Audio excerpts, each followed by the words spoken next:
ఈ సినిమా ఉంది, రాణా తోటి సినిమా తీయాలని నాకు రాఘవేంద్ర గారు బాగా మంచి మాస్ సినిమా లేకపోతే స్పెషల్ సినిమా తీయాలమ్మా అంటే, సరే వాడు యాక్టర్ అవుదామన్నాక ట్రైనింగ్కి పంపించాం.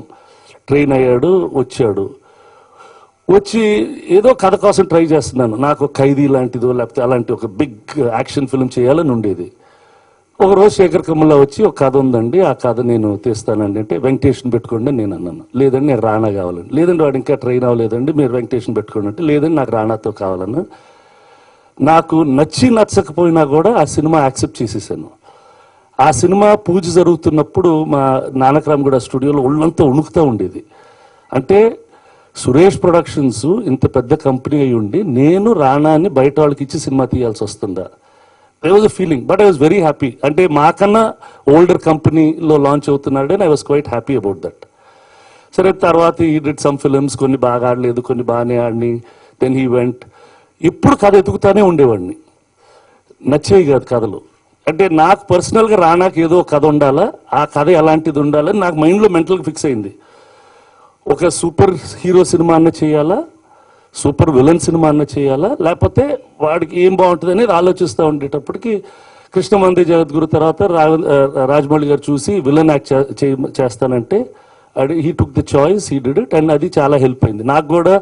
It was a choice that I allowed him to do. ఎందుకంటే వెంకటేష్తో సినిమా స్టార్ట్ చేస్తున్నప్పుడు రాజేంద్ర గారు ఒక రోజు అన్నారు, వెంకటేష్ని విలన్ లాగా ఇంట్రడ్యూస్ చేసి తర్వాత హీరో చేద్దాం అన్నాడు. నేను కొంచెం షాక్ అయ్యాను, ఏంటి ఇలా అంటున్నాడు, మనం హీరో లాగా ఇంట్రడ్యూస్ చేద్దాం అనుకుంటే, లేదు శత్రుఘ్న సిన్హా లాగా, వినోద్ ఖన్నా లాగా కొంచెం నెగిటివ్గా పెట్టి తర్వాత హీరో చేద్దాం అన్నారు. నేను ఐ వాజ్ లిటిల్, అంటే నా బ్రదర్ని హీరో అంటే ఈయనేంటి విలన్ అంటున్నాడని. బట్ అందుకనే మీరు ఆ సినిమాలో చూస్తే ఫస్ట్ 5 రీల్స్ కొంచెం నెగిటివ్గా ఉండి తర్వాత పాజిటివ్కి వెళ్తారు. అది మనం చూస్తే చాలా మంది పెద్ద పెద్ద హీరోలు initially they will do some semi negative roles and then become positive. So then అది ఐ లెట్ హిమ్ గో. తర్వాత మళ్ళీ ఎత్తుకుతున్నాను కథలు, నచ్చటంలా. ఒక కథ తనకు నచ్చింది, నాకు నచ్చలేదు. నాకు కూడా కథ నచ్చింది కానీ తనకు బాగుండదు అనుకున్నాను, వేరే కథ లేదు ఆ టైంలో. అప్పుడు తేజ వచ్చి ఒక కథ, అహం అనే ఒక కథ, దీంట్లో విలన్ రాణా వేస్తాడండి. సరే అది ఏ కథ లేదు కదా, ఈ కథది ఓకే చేసేద్దామని. నాకు ఎందుకు క్యారెక్టర్ బాగుండింది, బాగానే ఉంటుందంటే ఆ కథ రాణా చూసి విని, లేదు ఇది గుడ్ క్యారెక్టర్ నాన్న, వీ కెన్ డెవలప్ ఇట్ అని తను తేజ మేమందరం కూర్చొని we really develop the story.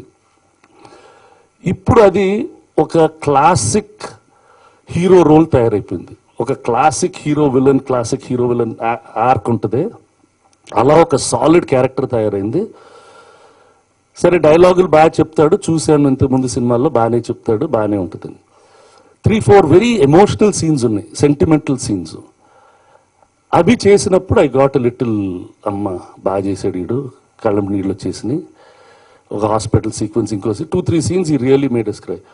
So then when you see, ఇప్పుడు సినిమా చూస్తే నిజంగా ఒక హీరోకి ఈ కథ ఇలా రాసి వచ్చింది అనేది you have a very very satisfactory feeling. So that was the journey of the story. ఈ సినిమాని మేము కారైకుడిలోను, కర్నూలు, అనంతపూర్ దగ్గర విలేజెస్లో అన్నిట్లో షూట్ చేసాం. Very well written story. కొత్త రకమైన కథ, అంటే చాలా మంది అంటారు కొత్త రకం అనేది. There is a little different.